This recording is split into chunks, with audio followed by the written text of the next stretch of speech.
Bonjour, on va parler de gamétogénèse chez la femme. Alors la gamétogénèse, c'est ce qu'on appelle également l'ovogénèse.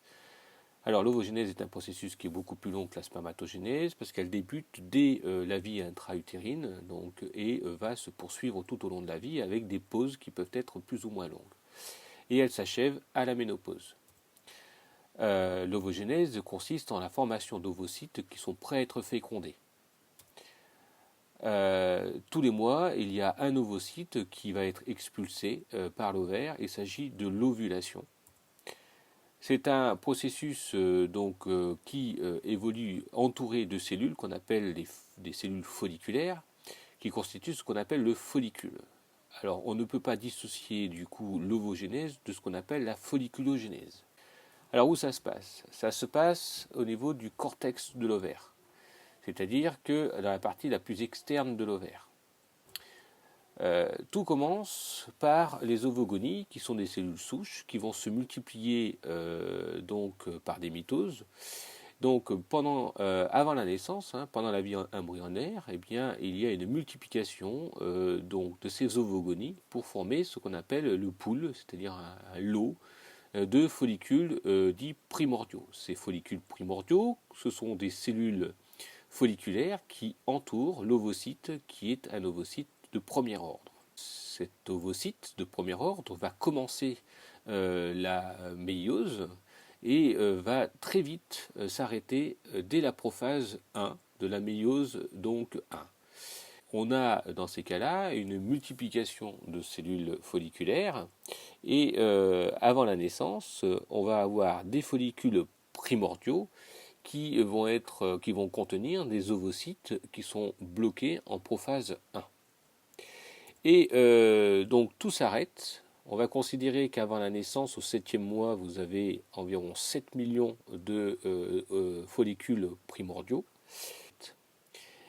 On a actuellement des cellules qui sont à 2 N chromosomes, mais chaque chromosome présente 2 chromatides avec une quantité 4Q d'ADN parce que ces cellules sont bloquées en prophase 1.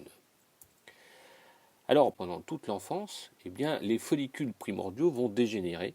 Et sur les 7 millions, il y en a une très grande partie qui vont dégénérer. Et il n'en reste vraiment plus que 1 million à la naissance.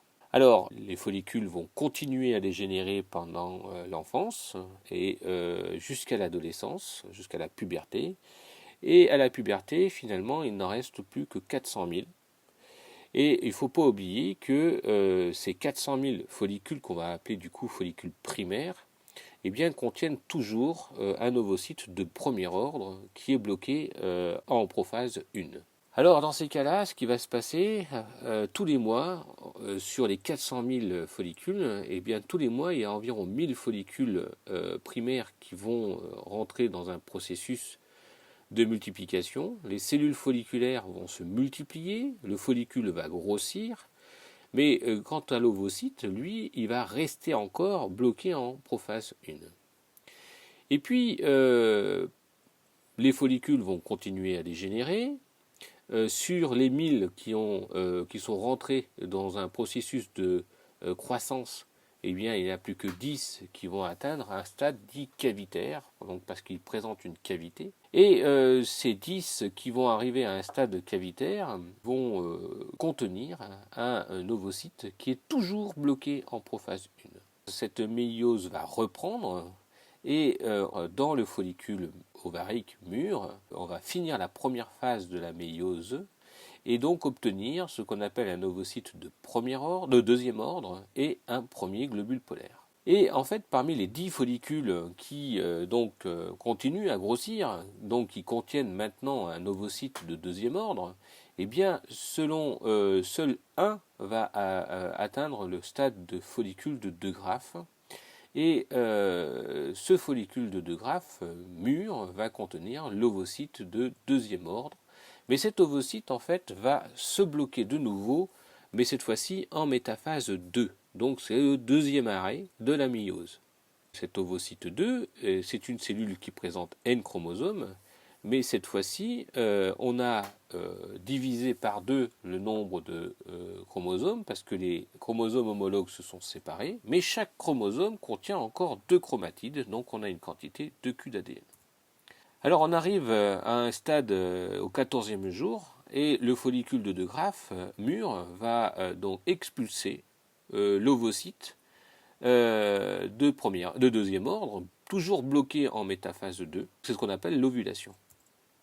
L'ovocyte 2 va rester bloqué en métaphase 2 et va le rester tant qu'il n'y aura pas fécondation. Alors si il y a fécondation, alors dans ces cas-là, l'ovocyte 2 va reprendre sa méiose au contact du spermatozoïde et va donner le second globule polaire et puis un ovotide. Et cet ovotide va avoir une durée de vie très courte parce qu'en réalité, il va vite fusionner avec le spermatozoïde et donner du coup un œuf. Quoi qu'il en soit, d'un point de vue méiose, l'ovotide est une cellule qui présente N chromosomes, et chaque chromosome présentant une chromatide avec une quantité Q d'ADN. Mais très rapidement, il va fusionner avec le noyau du spermatozoïde pour compléter la garniture chromosomique et donc passer à une cellule diploïde avec 46 chromosomes, chacun contenant une chromatide, et retrouver la quantité de Q d'ADN. Alors en fait, d'un point de vue ovogénèse, c'est donc terminé. Mais d'un point de vue folliculogénèse, ce n'est pas terminé parce qu'on va atteindre ce qu'on appelle la phase lutéale.